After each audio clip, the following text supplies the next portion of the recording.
review. Hi friends, good morning. चलतु देखा आज गुरुत्वपूर्ण खबर। नंबर 1, देश में प्रथम ओमिक्रॉन मृत्यु। उड़ियाणी जाल परी ओमिक्रॉन जाल छंदी हो गलानी देश। कलबल कलानी कोरोना रे नुआ भारिएंट ओमिक्रॉन। सारा विश्व तथा देश में ओमिक्रॉन भारिएंट एवं द्रुत गति में माड़ी चलती। एहारी भितर देशर प्रथम ओमिक्रॉन मृत्यु मामला सामना को आछि।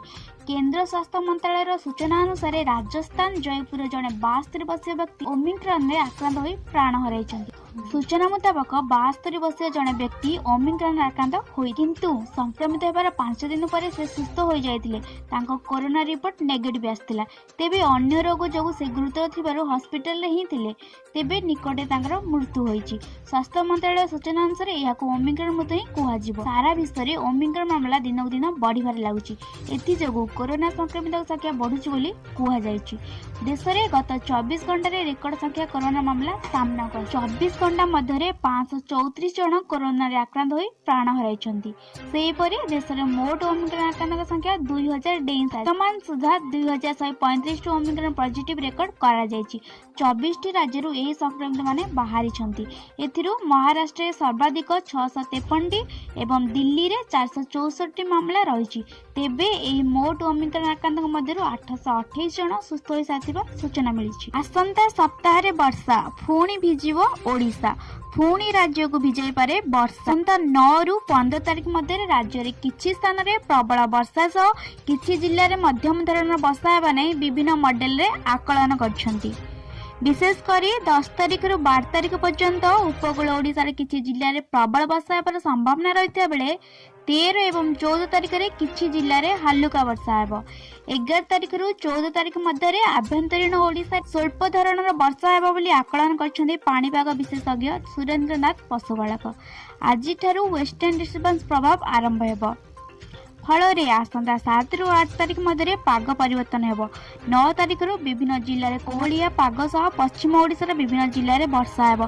वर्षा नहीं पाणीपाग विभाग पक्षरु कोनोसी सूचना दिया जाय नथिबा बेले कटक जिला प्रशासन चाषी मानकु सतर्क करिया पई परामर्श दैछन्ति। एपटे आसंता 2 दिन पर्यंत घन कुहुडी पई विभिन्न जिल्ला को येलो अलर्ट जारी करछि आंचलिक पाणीपाग केन्द्र। परि 7 तारिख दिन 10 जिल्ला को सतर्कता जारी करा जायछि। आसंता 7 तारिख पर्यंत ओडिसा उपकूल रे कोनोसी सिस्टम नथिबारु राज्यर पाग मुख्यतः सुखिला रहिबा सह स्वाभाविक ठारू 3 रु 4 डिग्री पर्यंत तापमात्रा वृद्धि हेबो बोली पाणीपाग विभाग कहते। राज्य में बढ़ुवा संक्रमण को देखि कोविड नियम को कड़ाकड़ी करछन्ति राज्य सरकार। सहरांचल में नाइट कर्फ्यू लागू करा जिबा सह राज्यर द्वादश श्रेणी पर्यंत समस्त क्लास बंद रहिबो। केवल ऑनलाइन जोगे पिला माने पाठ पढ़ी पारिबे।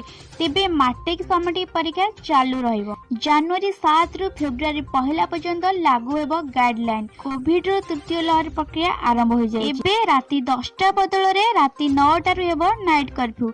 दुकान बाजार और मॉल रे भीड़ जमिले 7 दिन ताला पड़िबो। दिनकु दिन कोविड संक्रमण मामला बढ़िबारे लागिछि। कोरोना नुआ भारिएंट ओमिक्रॉन द्रुत गति में वृद्धि पाउछि। राज्य में कोविड तृतीय लहर प्रक्रिया आरंभ होइछि। सरकार को 3टी मूल मंत्र मान चलिले कोविड परिस्थितिर मुकाबला करिहेबो बोली कोविड गाइडलाइन संपर्क में विवरणी देवा अवसर में कहते स्वतंत्र रिलीफ कमिशनर प्रदीप जेना। ये 3 मूल मंत्र है मास्क पिंधिबा, सामाजिक दूरता रक्षा करबा एवं हैंड सैनिटाइज करबा। एबे आपण या को मानिकी चलंतु, निजको सुरक्षित रखो। राज्य रे ओमिक्रॉन रो बड़ लंफ चिन्हट हेले आउ 24 ओमिक्रॉन संक्रमित। ओडिशा रे संक्रमित संख्या 61 रु वृद्धि सहित राज्य रे ओमिक्रॉन संक्रमित संख्या 61 छुईछि। तेबे नुआ करी चिन्हट होइतो ओमिक्रॉन संक्रमित विषय रे राज्यर स्वास्थ्य विभाग सूचना दैछन्ति आईएलएस। नुआ करी चिन्हट होइथिबा ओमिक्रॉन संक्रमित मध्य 5 जनकर अंतर्जातीय ट्रावेल हिस्ट्री थिबा आ 19 जन कम्युनिटी सैंपल पॉजिटिव चिन्हट होइथिबा जणा पड़िछि।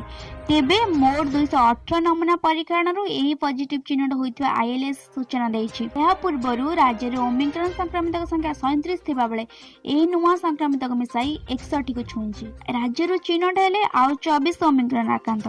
ओडिसा रे ओमिक्रॉन संक्रमित संख्या 61। बढ़िला कोरोनार प्रकोप एवं ओडिशा को पुणी थे फेरिला नाइट कर्फ्यू। राति 9टा रु सकाळ 5टा जाए राज्य में समस्त सहरांचल नाइट कर्फ्यू लागू है। जनवरी 7 तारिख रु नाइट कर्फ्यू लागू हो फेब्रुआरी 1 जाए बलवत्तर रहिबो। कोरोनार नूतन भारिएंट ओमिक्रॉन प्रभाव को दृष्टि रखी द्वादश पर्यंत स्कूल कॉलेज बंद रखा राज्य सरकार निष्पत्ति नहीं। तेबे मैट्रिक असेसमेंट परीक्षा जारी रहिबो। सिनेमा हॉल 50% रे चलिबो। कोरोना संपर्कित नूतन गाइडलाइन जारी करछन्ती स्वतंत्र रिलीफ कमिशनर प्रदीप जेना। आसंतु कौन रही नूतन गाइडलाइन रे? प्रथम है राज्यर समस्त सहरांचल में जनवरी 7 तारिख राति 9 टारू सकाळ 5टा जाए नाइट कर्फ्यू लागू हेबो। यह फेब्रुआरी 1 तारिख जाए बलवत्तर रहिबो। राज्य में बंद रहिबो क्लासरूम पाठपढ़ा। द्वादश श्रेणी जाए जारी रही क्लासरूम पाठपढ़ा बंद रहिबो। पूर्व परी ऑनलाइन पाठपढ़ा जारी रहिबो। चालू रहिबो मैट्रिक समेटिव परीक्षा। नुआ गाइडलाइन अनुसार 50% कर्मचारी रे चलिबो सरकारी ऑफिस। वर्क फ्रॉम होम प्रति गुरुत्व रूप करने को एसआरसी कहते। बस ये थिला आज दिन गुरुत्वपूर्ण खबर। प्रतिदिन लाटेस्ट खबर जानिया आम चैनल को एबे सब्सक्राइब करें।